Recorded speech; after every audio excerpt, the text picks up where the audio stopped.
Doctor Zakir Naik সাহেবকে যারা আনতে চাচ্ছেন ওনাদের একটা দল আমার সাথে দেখা করেছেন। আমি ওনাদেরকে বলেছি যে এটা আমার ব্যাপার নয়, এটা পররাষ্ট্র এবং স্বরাষ্ট্রের ব্যাপার, ওনাদের এখতিয়ারে। এবং পররাষ্ট্র উপদেষ্টা আপনারা জানেন ইতিমধ্যে বলেছেন যে তিনি এই ব্যাপারে অবহিত নন। তো কোনো বিদেশি মেহমান যখন কোনো দেশে আসে এটা পররাষ্ট্র এবং স্বরাষ্ট্র ডিল করে থাকে, ওনাদের সিদ্ধান্ত নিতে হবে ওনার ব্যাপারে। আমি তো ধর্ম উপদেষ্টা হিসেবে আমি কোনো এখতিয়ার রাখি না, সিদ্ধান্ত আমি দিতে পারি না।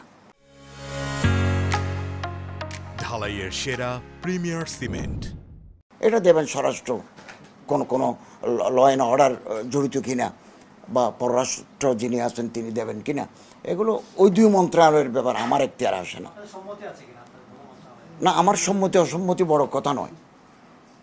কোনো মেহমান বাংলাদেশে আসবেন সেটা দেখভাল করবেন স্বরাষ্ট্র এবং পররাষ্ট্র। আমার পছন্দ অপছন্দ বড় কথা নয়, ওনারা যদি পারমিট করেন তাহলে তিনি আসবেন।